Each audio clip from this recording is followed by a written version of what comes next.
నమస్తే. శ్రీ మాత్రే నమః. శ్రీ గురుభ్యో నమః. మార్చి నెల 2025 మనకి ఉగాదితో విశ్వావసు నామ సంవత్సర మాస ఫలితాలతో పాటు ఈ రాశిలో అంటే ఈ సంవత్సరంలో మనకి గ్రహాల యొక్క స్థితిగతులు ఒక్కొక్క గ్రహము ఎలా పరిణామం చెందుతోంది, ఎలా పరిభ్రమిస్తోంది, ఆ గ్రహ యొక్క పరిభ్రమణ స్థితిగతులతో పాటు ఆ గ్రహం యొక్క ఫలితము ప్రభావము ఏ ఏ రాశుల మీద ప్రతికూలతలు ఉన్నాయి, అలాగే అనుకూలతలు ఉన్నాయి, దానికి రెమెడీస్ ఏమిటి అనేది ఒక్కొక్కటిగా విపులీకరంగా ప్రతి ఒక్కటి చెబుతాను. అయితే ముందుగా మనము గ్రహ స్థితులను గురించి చూద్దాము. అయితే అందులో భాగంగా సూర్యుడు ఏమి ఇస్తున్నాడు అంటే ఆ గ్రహము యొక్క ఏమి ఇస్తోంది, ఫలితం ఏంటి అంటే కనుక రాజయోగం ఇస్తాడు, అధికార స్థానాన్ని ఇస్తాడు, ఆరోగ్యాన్ని ఇస్తాడు.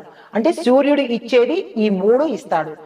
దాంతో పాటుగా ఈ సూర్యగ్రహానికి ప్రభావితమయ్యే రాశులు ఏంటి అంటే మేషము, సింహము, తుల, మకరము. ఇప్పుడు మనం ఒక్కొక్క గ్రహానికి అది ఇచ్చే ఫలితం ఏంటి, ఆ గ్రహాన్ని యొక్క ప్రభావితమయ్యే రాశులు ఏమిటి, ప్రతికూలతలు ఏమిటి అనేది ఈ కొత్త సంవత్సరంలో ప్రతి ఒక్కరికి చెప్పబోతున్నాను. ముందుగా గ్రహాలలో మొదటి గ్రహము సూర్యుడు కాబట్టి సూర్యుడు ఇచ్చే ఫలితాలు రాజయోగము, మహారాజయోగము, అధికార స్థానము, ఆరోగ్యము ఇస్తున్నాడు. ప్రభావితమయ్యే రాశులు మేష, సింహ, తుల, మకర రాశులు. అయితే ప్రతికూల రాశులు ఏమిటి అంటే వృషభము, కర్కాటకము, కుంభము. అయితే మీకు చెప్పదగిన పరిహారాలు ప్రతిరోజు ఆదిత్య హృదయాన్ని పారాయణ చేయండి. అంటే ప్రతికూలతలు ఏ రాశులకు ఉన్నాయో వారు అందరూ కూడా ఆదివారం నియమాలు తప్పనిసరిగా పాటించండి. మాంసాహార నిషేధము నేను ఎప్పుడు చెప్తూ ఉంటాను కదా, మాంసాహారాన్ని వదిలేయండి, మద్యాన్ని వదిలేయండి, బ్రహ్మచర్యాన్ని పాటించండి. సూర్యుడు చాలా తీవ్రమైన గ్రహము. మనం ఏం తప్పు చేసినా వెంటనే ఇచ్చేస్తాడు. మంచి అలాగే ఇస్తాడు, చెడు కూడా అలాగే ఇస్తాడు. కాబట్టి చాలా జాగ్రత్తగా నియమాలను పాటించుకోవాలి. దానితో పాటుగా ఏదైనా మీకు దగ్గరలో ఉన్న దేవాలయంలో గోధుమలు, ఎర్రని వస్త్రాలను తప్పనిసరిగా దానం చేసుకోండి యథాశక్తి. తదుపరి చంద్రుడు ఇచ్చే ఫలితాలు మనోస్థైర్యాన్ని ఇస్తాడు, కుటుంబంలో బంధాలను ఏర్పరుస్తాడు. అయితే శుభ ప్రభావము చూపించే రాశులు వృషభము, కర్కాటకము, ధనస్సు, మీన రాశులకు మంచి ఫలితాలను ఇస్తున్నాడు. ప్రతికూలమైన రాశులు కన్య, మకర, కుంభరాశులు. వీరు చేసుకోవలసిన పరిహారాలు ప్రతి సోమవారము శివుడికి పాలతో అర్చన చేసుకోండి. దాన ధర్మాలు అంటే కనుక అన్నదానము, కుడుములను దానం చేసుకోండి. తరువాత మూడో పరిహారము గోపూజ, తులసి పూజ తప్పనిసరిగా చేసుకోవాలి. ఈ పరిహారాలు ఎవరికైతే వ్యతిరేకంగా ఉండబోతోందో వారు మాత్రమే ఈ పరిహారాలు చేసుకోండి. తరువాత కుజగ్రహము అంటే మంగళుడు ఏమి ఇస్తున్నాడు అంటే శక్తిని, ఆత్మవిశ్వాసాన్ని, భూమి, భూ సంపదను, ఆపదలను కూడా ఇస్తున్నాడు. ఈ అంటే అనుకూలించే రాశులు ఏంటి అంటే కనుక మేషము, వృషభము, కర్కాటకము, సింహరాశులకు ఈ కుజుడు అనుకూలతలు ఇస్తున్నాడు. ప్రతికూలతను ఇచ్చే రాశులు కన్యా, మకరము, తులారాశులు ప్రతికూలతను ఇస్తున్నాడు. ఈ ప్రతికూలతను ఇచ్చే రాశుల వాళ్ళు హనుమాన్ చాలీసా తప్పనిసరిగా పాటించండి. మంగళవారము ఆలయ దర్శనము తప్పకుండా చేసుకోండి. తరువాత ఎర్రని పుష్పాలు, గులాబీలు కావచ్చు, ఎర్రని పుష్పాలు కనకాంబరాలు కావచ్చు, ఇలాగ ఎర్రని మందారాలు కావచ్చు, ఇలా ఎర్రని పుష్పాలను తప్పనిసరిగా హనుమంతుడు ఆలయంలో స్వామివారి ముందు పెట్టండి. ఈ మూడు పరిహారాలు తప్పనిసరిగా చేసుకోండి. అయితే బుధ గ్రహము ఇచ్చే ఫలితాలు విద్య, వ్యాపారము, మేధస్సు అంటే తెలివితేటలు, సంభాషణ, మంచి వాక్చాతుర్యాన్ని ఇస్తాడు. ఈ గ్రహం యొక్క ప్రభావితాలు మిథునము, కన్య, తుల, కుంభరాశుల మీద చక్కటి ప్రభావాన్ని చూపిస్తున్నాడు. అయితే ప్రతికూల ప్రభావిత రాశులు ఏంటంటే మకరము, ధనస్సు, మీనము. ఈ 3 రాశుల వాళ్ళు చేసుకోవలసిన పరిహారము బుధుడు కోసము పచ్చని వస్త్రాలు దానం చేసుకోండి. అంటే ఆకుపచ్చని వస్త్రాలు దానం చేసుకోండి. గణపతిని తప్పనిసరిగా అర్చన చేసుకోండి. దీనితో పాటుగా ఆకుపచ్చని కూరగాయలు, పళ్ళు మీరు గోశాలకు దానంగా ఇచ్చినట్లయితే బుధగ్రహం యొక్క అనుగ్రహాన్ని మీరు పొందుతారు. తరువాత గురుగ్రహము ఇచ్చే ఫలితాలు ఏంటంటే జ్ఞానము, ధనము, శుభయోగాలు, వివాహాది శుభకార్యాలు. అయితే వీరికి ప్రతికూలాన్ని ఇచ్చే గ్రహాలు రాశులు మిథునము, కుంభము, కన్య. ఈ 3 రాశుల వాళ్ళకి గురు గ్రహము ప్రతికూలతను ఇస్తోంది. కాబట్టి గురువారం ఉపవాసాన్ని తప్పనిసరిగా దినచర్యలో భాగంగా పెట్టేసుకోండి. తరువాత దత్తాత్రేయ స్వామి వారి ఆలయ దర్శనము, పూజ, గురు పారాయణ తప్పనిసరి. దీనితో పాటు పసుపు రంగు వస్త్రాలను దానం చెయ్యడము లేదా మీరు ధరించడం కనుక చేసినట్టయితే గురుగ్రహం యొక్క అనుగ్రహాన్ని పొందే అవకాశం ఉంటుంది. తదుపరి గ్రహము శుక్రుడు. ఈ శుక్రుడు ఇచ్చే ఫలితాలు ప్రేమ, భోగభాగ్యాలు, కళలు, వాణిజ్య, వ్యాపార, పారిశ్రామికాలు. వీటికి ఆయన ఇచ్చే ఫలితాలు. అయితే శుభ ప్రభావం కలిగినటువంటి రాశులు వృషభము, తుల, మకరము, మీనము. ప్రతికూలత కలిగించే రాశులు కర్కాటకము, మిథునము, ధనస్సు. వీరు చేయగలిగిన పరిహారము ప్రతి శుక్రవారము అమ్మవారి ఆలయ దర్శనం చేసుకోండి. రెండోది పసుపు, తెల్లని వస్త్రాలు ధరించడం, దానం చేసుకోవటము. తరువాత నవగ్రహాలలో శుక్ర గాయత్రి మంత్రాన్ని తప్పనిసరిగా మీ యథాశక్తి పఠించడము అలవాటు చేసుకోండి. తరువాత శనిగ్రహం ఇచ్చే ఫలితాలు కర్మను కడుగుతాడు, న్యాయాన్ని ఇస్తాడు, ఆలస్యం చేస్తాడు. మీరు ఏ పని అనుకున్నా అది ఆలస్యానికి దారి తీసే అవకాశం ఉంటుంది. తరువాత శ్రమను కూడా కలిగించే ప్రయత్నం చేస్తాడు. అయితే శుభ ప్రభావం కలిగిన రాశులు తుల, మకరము, మీనము. ప్రతికూల ప్రభావం చూపించే రాశులు కర్కాటకము, సింహము, వృషభము. ఈ ప్రతికూలతలు కలిగించే రాశుల వాళ్ళు శనివారం నాడు తిలదానము, తిలలు అంటే నువ్వులు దానం చేసుకోవాలి. హనుమంతుడి ఆలయంలో ఏదైనా సేవ చేసుకోండి. ఓడ్చడం కానీ లేదా అంటే శుభ్రం చేయడం కానీ, ఇలాగ మీరు ఏదైతే అన్నదానం చేసుకుంటారో ఏదైనా ఒక సేవ రూపంలో హనుమంతుడి ఆలయంలో తప్పనిసరిగా చేసుకున్నట్టయితే మంచి ఫలితాలతో పాటు మరొక విషయం ఏంటంటే శని గాయత్రి మంత్రాన్ని తప్పనిసరిగా రోజుకి 21 సార్లు పఠించండి. వీటిలో ఈ పరిహారాలు నేను చెప్పిన వాటిలో అమెండ్మెంట్స్ లేవు, డిస్కౌంట్స్ లేవు, ఎటువంటి అదేంటంటే తగ్గింపులు లేవు. తప్పనిసరిగా ఏదైతే చెబుతానో అది ఈ రాశుల వాళ్ళు అందరూ కనుక తప్పనిసరిగా చేసుకోవాలి. అయితే తర్వాత రాహు గ్రహం ఇచ్చేది మాయను కమ్మజేస్తాడు. ఆకస్మికంగా సడన్ మార్పులు జరుగుతాయి. అది మీ వ్యవహారంలో కావచ్చు, ఆహారంలో కావచ్చు, మీ దైనందిన జీవితము, మీ రంగాల్లో కావచ్చు, వ్యాపారాల్లో కూడా సడన్ గా మార్పులు జరుగుతాయి. అంటే ఏదైనా మార్పు మీ జీవితంలో జరుగుతుంది. శుభ ప్రభావం చూపించే రాశులు మేషము, సింహము, కుంభము. అయితే ప్రతికూలతలు ఇచ్చే రాశులు కర్కాటకము, తుల, మకర రాశులు.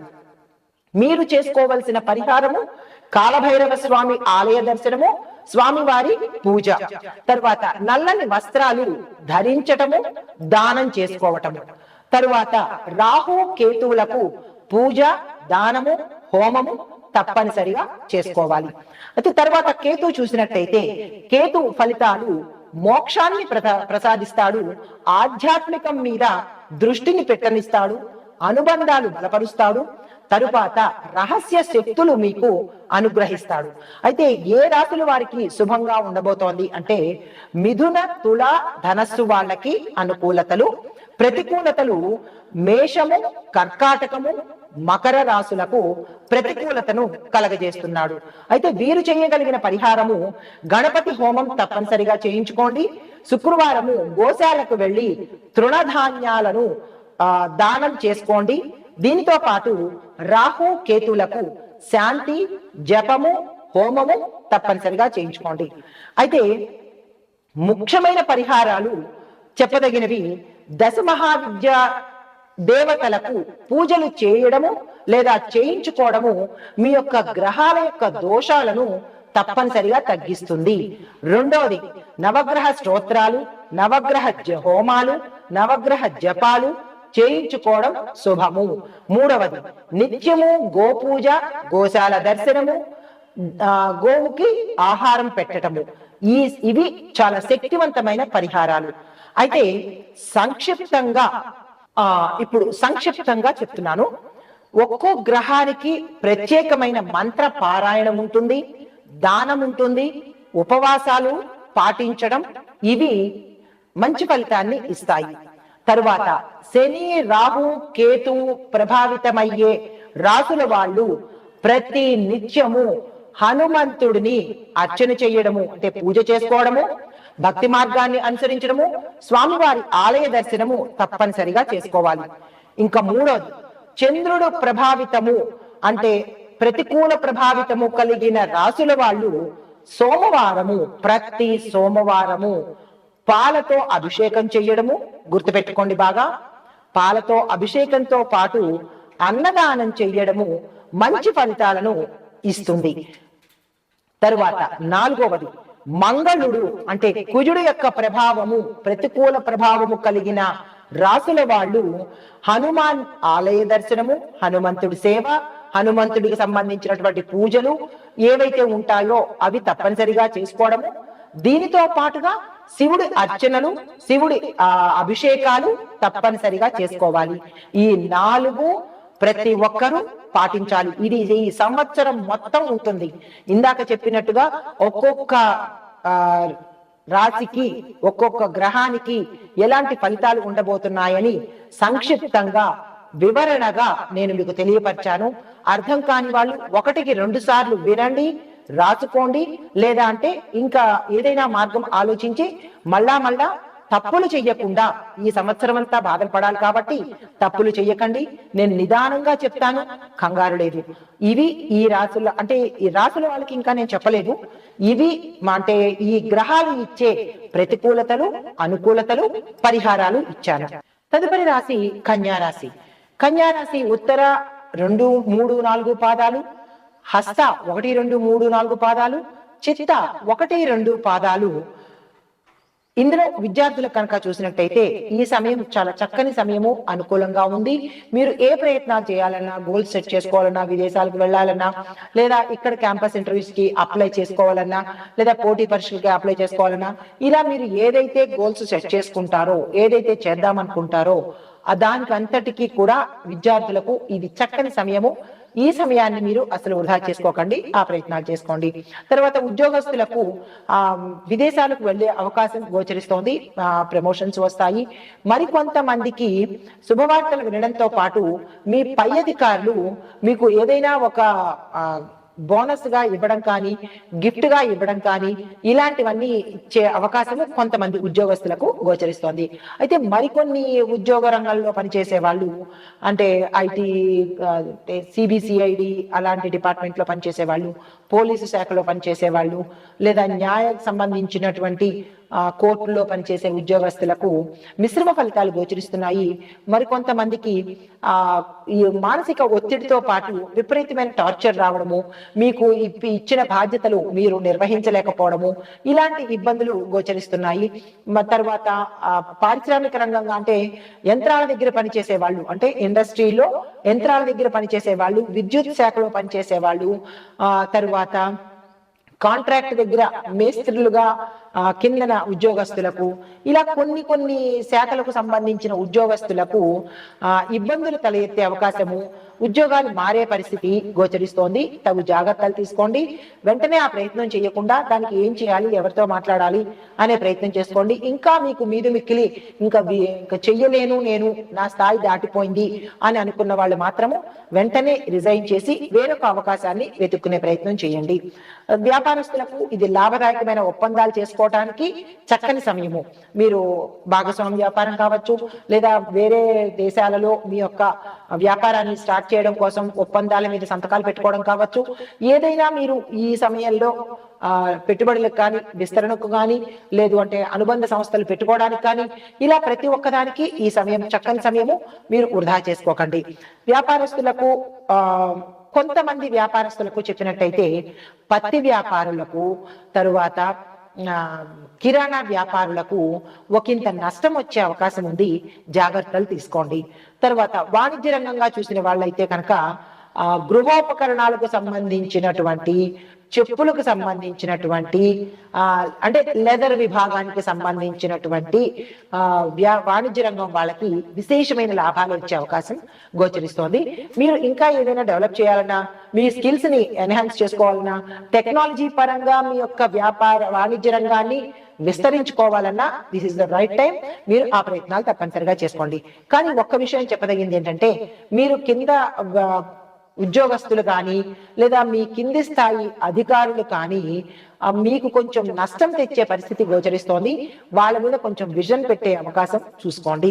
వాణిజ్య రంగంగా, పారిశ్రామిక రంగంగా చూసినట్టయితే పురోగతి కనిపిస్తోంది. పెట్టుబడులకు మంచి సమయము. మీరు యంత్రాలు కొనుగోలు చేయాలన్నా, లేదంటే కొత్త ఫ్యాక్టరీ, షింక్ అయిపోయిన ఫ్యాక్టరీని కొనుక్కుని దాన్ని విస్తరించాలన్నా, ఇలాంటివి ఏ పనులు చేయాలన్నా కానీ ఈ సమయం చాలా చక్కని సమయము. ఆ ప్రయత్నం చేసుకోండి.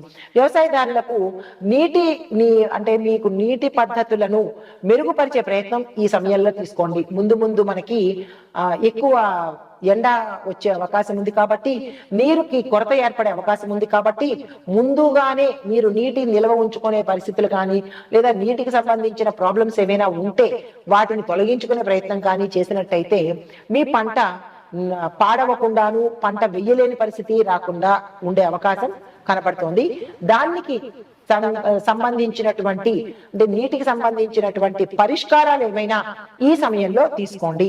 ఐటీ రంగంలో ఉన్నవారు కొత్త ఉద్యోగ అవకాశాలు వస్తాయి. కొంతమంది స్టార్టప్ కంపెనీలు పెట్టుకుంటారు. మరికొంతమంది విదేశాలు వెళ్లే అవకాశం కనబడుతోంది. మరికొంతమందికి మీ యొక్క అంటే టార్చర్ మీరు భరించలేకనో, లేకపోతే టార్గెట్స్ మీరు చెయ్యలేకపోవడం వలనో కొంతమంది ఈ రంగాన్నే వదిలేసి వేరే రంగంలోకి మళ్ళీ ప్రసక్తి కనపడుతోంది. అది జాగ్రత్తగా మీ ఒక ప్రణాళికను బట్టి కానీ, లేదా మీ అనుకూలతను బట్టి కానీ ఆ ప్రయత్నం చూసుకోండి. కష్టము అనుకుంటేనే వేరే వెళ్లే ప్రయత్నం చేయండి. చిత్ర పరిశ్రమలో ఉన్న వారికి, నిర్మాణ రంగంలో ఉన్న వారికి మాత్రం తీవ్రమైన ఒత్తిడి కనబడుతుంది. దాన్ని మీరు సమన్వయ ధోరణిలో పెట్టుకునేటట్టుగా ఉంటే కనుక జాగ్రత్తగా ఉండే అవకాశం ఉంది. దాంతో పాటుగా ఎక్కువగా అంటే ప్రొడ్యూసర్ గా ఉండే వాళ్ళకి, లేదా అంటే దానికోసం అప్పుల కోసం వెళ్లే వాళ్ళకి కొంత ఇబ్బంది కలిగే అవకాశము, నష్టపోయే అవకాశము, అప్పుల వాళ్ళ బాధపడే అవకాశము గోచరిస్తోంది. ఈ సమయాన్ని మీరు ఎలా తట్టుకుని నిలబడతారు అనేది మీ యొక్క ప్రణాళికను బట్టే ఉంటుంది. జాగ్రత్తలు తీసుకోండి. ఇక నుంచి ఏ ప్రాజెక్టు తీసుకోవాలన్నా, ఎక్కడైనా అంటే ఏ ప్రాజెక్టుకైనా ధనాన్ని ఇవ్వాలన్నా కానీ జాగ్రత్తలు తీసుకుని ఇచ్చే ప్రయత్నం చేసుకోండి. ఆరోగ్యపరంగా చూసుకున్నట్టయితే మానసిక ఒత్తిడి అధికంగా కనబడుతోంది. కొంతమందికి తీవ్రమైన అనారోగ్య సూచనలు కూడా గోచరిస్తున్నాయి. జాగ్రత్తలు తప్పనిసరిగా తీసుకోండి. కుటుంబ పరంగా చూసినట్టయితే ఎక్కువ సమయము కుటుంబంతో గడిపే ప్రయత్నం చేయండి. కుటుంబంలో కొంతమందికి కలహాలు రావడము, విడిపోవడము, తర్వాత మనస్పర్ధలతో, ఈగోలతో, యాటిట్యూడ్లతో గొడవలు రావడము, తల్లిదండ్రుల మధ్య కావచ్చు, మీ బంధుమిత్రుల మధ్య కావచ్చు, లేదా అంటే మీ దగ్గర సంబంధికుల వల్ల కూడా ఏదైనా ఇబ్బంది కలిగే అవకాశంతో పాటు డిస్టర్బెన్స్ అయ్యే అవకాశం ఎక్కువగా కనబడుతుంది. కుటుంబాల్లో అల్లకల్లోల పరిస్థితి, ఒక మాటలో చెప్పాలంటే కుటుంబాల్లో అల్లకల్లోల పరిస్థితి, కొట్టుకోవడము లేదా విడిపోవడము, పారిపోవడము, ఇలాంటివన్నీ గోచరిస్తున్నాయి. దానికి సంబంధించినటువంటి పరిష్కార మార్గాలు మీరు వెతుక్కున్నట్టయితే కనుక ఒకంత మంచి జరిగే అవకాశం ఉంది. రాజకీయ రంగంలో ఉన్న వారికి సజావుగా, సామాన్యంగా ఉంటుంది. పెద్దగా చెప్పుకునేంత విపరీతమైన పరిస్థితులు అయితే ఏమీ లేదు. పరిహారాలు హనుమాన్ చాలీసాని తప్పనిసరిగా 11 సార్లు చదివే ప్రయత్నం చేయండి. హనుమంతుడి ఆలయ దర్శనం చేసుకోండి. స్వామి వారికి 11 ప్రదక్షిణాలు కానీ 27 ప్రదక్షిణాలు కానీ చేసి అరటి పళ్లను నివేదన చేసి ఒకటి మాత్రమే మీరు తీసుకుని మిగిలినవి దానం చేసినట్టయితే కనుక గ్రహ సంబంధిత దోషాలు కానీ అపకీర్తి కానీ కుటుంబంలో విచ్ఛిన్నం కానీ ఇలాంటివి తొలగిపోయే పరిస్థితి గోచరిస్తోంది. ఇది ఈ రాశి వారికి చెప్పదగిన గోచారీత్యా ఫలితాలు, పరిహారాలు. నమస్తే. సంక్షిప్తంగా ఈ నెల మొత్తం విశ్లేషణ చూసినట్టయితే అన్ని రంగాల వాళ్ళకి ఎలా ఉండబోతోందంటే, విద్యార్థులకు మిశ్రమ ఫలితాలు, ఉద్యోగస్తులకు కొత్త అవకాశాలతో పాటు ప్రమోషన్స్ లభించే అవకాశము, వ్యాపారస్తులకు వ్యాపార వృద్ధి అంటే వ్యాపార వాణిజ్య పారిశ్రామిక రంగాల వాళ్ళకి వృద్ధి, లాభాలు, విస్తరణలు కనబడుతున్నాయి. వ్యవసాయదారులకు ఖర్చులు పెరిగినా కానీ దిగుబడి మాత్రం విశేషంగా ఉంటుంది, లాభాలు కూడా వచ్చే అవకాశం కనబడుతోంది. ఐటీ రంగంలో ఉన్న వారికి కొత్త అవకాశాల కోసం మీరు తప్పనిసరిగా వేచి చూడవలసిన పరిస్థితి. చిత్ర పరిశ్రమలో ఉన్న వారికి కొత్త కొత్త అవకాశాలు వస్తాయి, మీ పారితోషికం పెరుగుతుంది, గౌరవ మర్యాదలు పెరుగుతాయి. అయితే రాజకీయ రంగంలో ఉన్న వాళ్ళకి మాత్రము కొంతమందికి మంచి ఫలితాలు అంటే మంచి అవకాశాలు, కొత్త కొత్త అవకాశాలు రావడము, పదోన్నతులు రావడము కనబడుతోంది. కొంతమందికి మాత్రము అంటే కొంచెం అనుకూలతలు కనిపించట్లేదు. కాబట్టి నేను ముందు చెప్పినట్టుగా మీకు ఏ రకమైన బాధలు అంటే ఈ రంగాలన్నింటిలో ఉన్న వాళ్ళు, విద్యార్థులు, వ్యవసాయదారులు అందరికీ కూడా ఇవి గోచార రీత్యా, పంచాంగం రీత్యా చెప్పదగినవి. కాబట్టి మీ వ్యక్తిగత జాతకంలో ఏ గ్రహాలు ఎక్కడెక్కడ ఉన్నాయి, ఏ ఫలితాలు ఇస్తున్నాయి అనే అంశాన్ని మీరు కూలంకషంగా తెలుసుకోవాలి అంటే కనుక మీరు వ్యక్తిగత జాతక పరిశీలన చేయించుకుని అప్పుడు పరిశీలన చేయించుకోండి. లేదు మాకు డేట్ ఆఫ్ బర్త్లు, ప్లేస్ ఆఫ్ బర్త్లు ఇలాంటివి ఏమీ తెలియవు, మాకు ఏమీ రాసి పెట్టలేదు అని అనుకున్న వాళ్ళు అందరికీ సంబంధించినటువంటి పరిహారాలు నేను ముందులో చెప్పాను. అంటే ప్రతి ఒక్క రాశికి ముందులో చెప్పాను. కాబట్టి మీకు ఏ గ్రహము ప్రతికూలతగా ఉందో ఆ గ్రహాలను నోట్ చేసుకుని స్కిప్ చేస్తే మీకు ఏది తెలియదు. కాబట్టి మొదటి నుంచి చివరి వరకు 1-2 సార్లు చూస్తేనే, ఇంత నిదానంగా చెప్తున్నాను కాబట్టి 1-2 సార్లు చూస్తేనే మీకు అర్థమవుతుంది. రాసి పెట్టుకోండి. దానికి తగిన మాకు ఏమీ తెలియదు అని అనుకున్న వాళ్ళు ఈ పరిహారాలు చేసుకున్నా కానీ ఫలితాలు వస్తాయన్నమాట. ఎడిటర్స్, ఇది ఇంట్రొడక్షన్ 2 అన్నమాట. ఇక్కడికి కట్ చేసుకుని దీన్ని చివరగాను అంటే రాశికి చివర, ఇంట్రొడక్షన్ 1 రాశికి మొదల్లోనూ వేసుకోండి. నమస్తే.